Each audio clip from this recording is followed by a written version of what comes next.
You put something new on your child's plate. Maybe it's a tiny piece of broccoli or one bite of chicken cooked a little differently, and before you even had the chance to explain, you hear no, or they push it away. And if you urge them to try it, that no can turn into a meltdown, an argument, or a standoff where everybody leaves the table frustrated. If that sounds familiar, you've found your people here.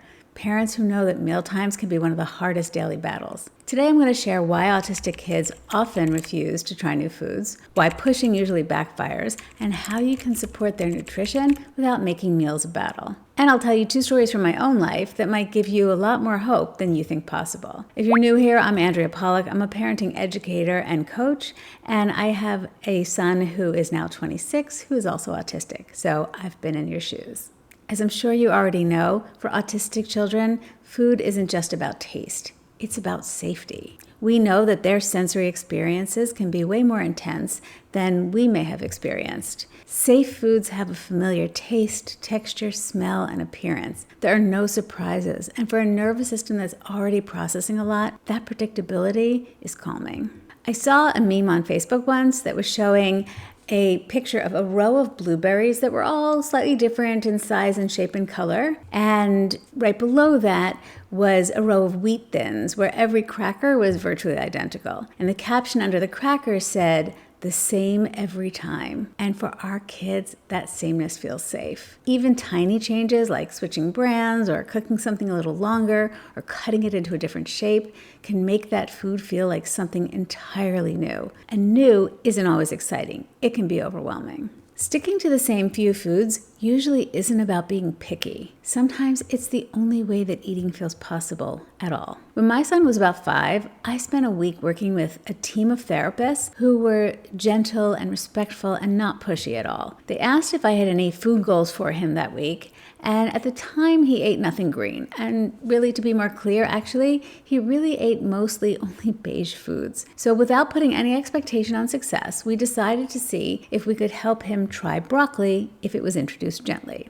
All week, each of the therapists modeled eating the broccoli with joy. They encouraged him to look at it, to draw it, to touch it, even to kiss it. At the end of the week, he hadn't tried even a speck of broccoli. But over the years, I kept putting it out on the table family style, and I let him try dipping it in ranch dressing, dipping it in ketchup, and yes, even dipping it in strawberry jam.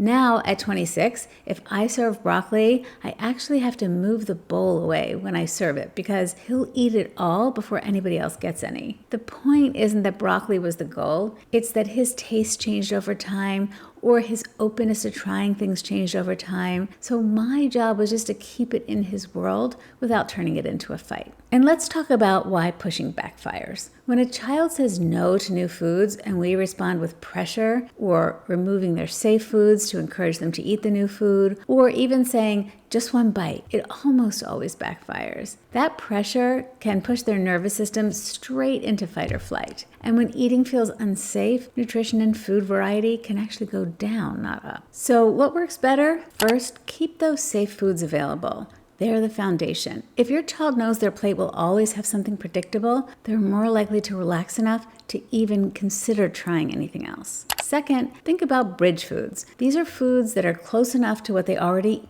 like and eat that the leap doesn't feel impossible. If your child eats plain pasta, for example, maybe offer a slightly different shape. If they eat chicken nuggets, maybe try a different brand or something lightly breaded and homemade. Same color, same crunch, just one small step different. And I want to acknowledge something here. Sometimes we think a food looks and tastes exactly the same, but our autistic kids are experts at noticing the smallest details. A new brand of nuggets, slightly different seasoning, a texture change we don't even notice, they'll pick up on it immediately. So bridge foods only work if they truly feel familiar to your child or close enough to something that they might be open to experimenting with. Third, you can fortify within safe foods.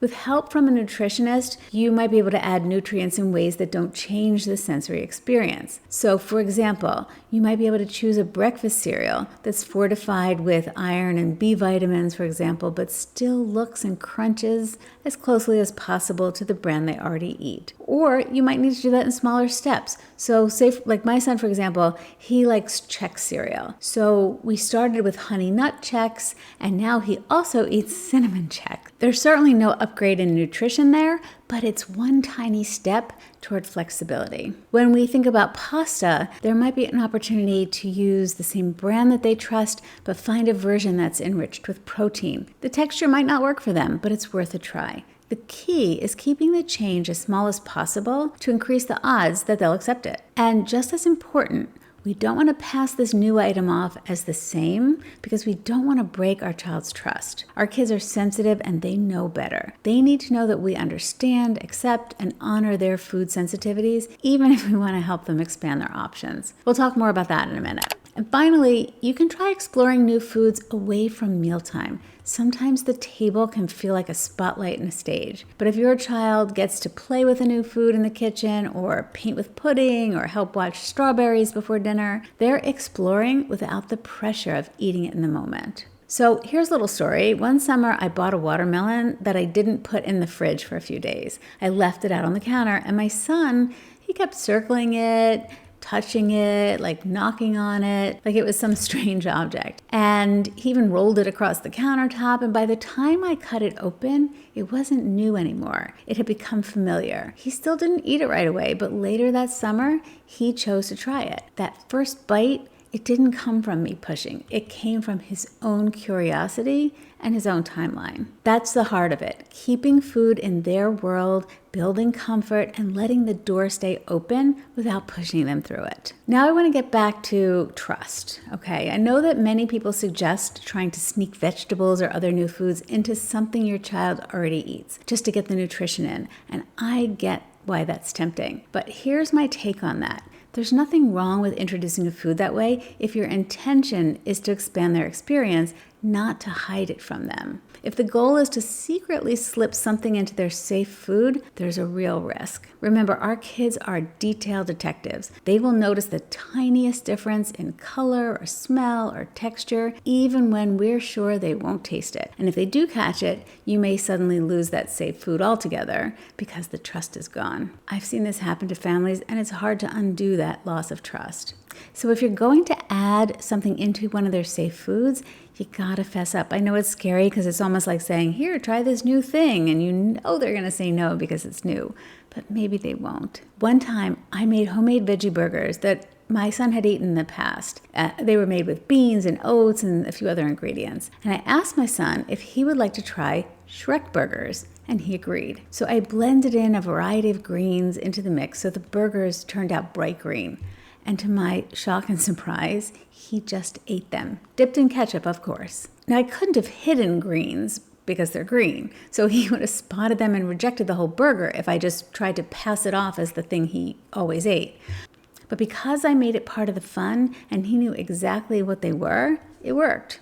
The difference is it wasn't about tricking him, it was about inviting him into a new experience. That brings me to another story. Years ago, I was at a parent meeting with a mom who casually mentioned that her 16-year-old autistic son ate salad. And I'll be honest, my first reaction was an inspiration. It was downright envy. My son was 5 at the time, and I thought, he will never eat that. At the time, salad felt like the Mount Everest of foods. All those textures and colors and crunches, exactly the kind of thing his detail detective brain would notice and reject. But fast forward to today, salad is his lunch of choice. And yes, he even eats kale. It didn't happen overnight. It started with cucumbers, safe enough because they were cool and crunchy. And he liked to dip them in ketchup. Gross, I know.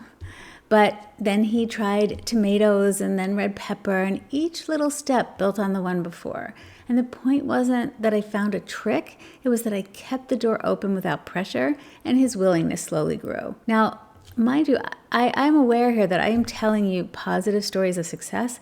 I had a million stories of failure too. So I'm just trying to share the positive ones for inspiration, but know that I tried a million things that didn't work. That's the pattern. It's slow, but it's steady when we make food part of life without making it a battle. The salad story is a good reminder. Progress with food and with anything, frankly, isn't about one big leap. It's about 100 tiny steps that add up over time. And here's the balancing act. Those steps only happen when experimentation feels safe. New foods need to show up in the context of familiar ones, not by taking the safe foods away. We want to go with our child, not against them, but also not give up. Keep modeling eating a variety of foods. Keep offering new foods or slight variations to build your child's identity as someone who can enjoy different foods. Keep inviting them to pick things out at the grocery store without pressure to follow through if it turns out that they can't tolerate those things that they chose. And if that expansion never happens, there are autistic adults who still eat limited diets. Trust that there will always be a way to increase nutrition, even if their food choices don't expand. Keeping the narrative positive increases the odds of that expansion. And in the meantime, there are plenty of ways to get the nutrients they need, and you can seek professional guidance for that. I even have a cousin who is neurotypical and has a very limited diet. She is stunning, healthy, smart, and thriving. A limited diet is a personal attribute, not a character flaw. Pediatric dietitians and OTs who understand sensory needs can help you fill in nutritional gaps without making every meal feel like a therapy session. Sometimes supplements might make sense, but that's a decision to make calmly, not out of panic. Progress might be going from 5 foods to 7. That's how we started. Progress might be relaxing at the table or even sitting at a table while something new is nearby. That was a big step for my son. Trust first, variety second. That's how you protect both nutrition and your child's relationship with food. When your autistic child says no to new foods, it's not stubbornness, it's safety. When you work with their nervous system, protect nutrition without creating pressure, and give it time, you might be surprised how much changes. If this was helpful for you, I hope you'll consider giving it a like, subscribing if you haven't yet, and if you know another parent who struggles with helping to feed their child nutritious foods, I hope you'll consider sharing this video with them. Keep going. It requires patience and faith, but it's worth it. I'll see you in the next one.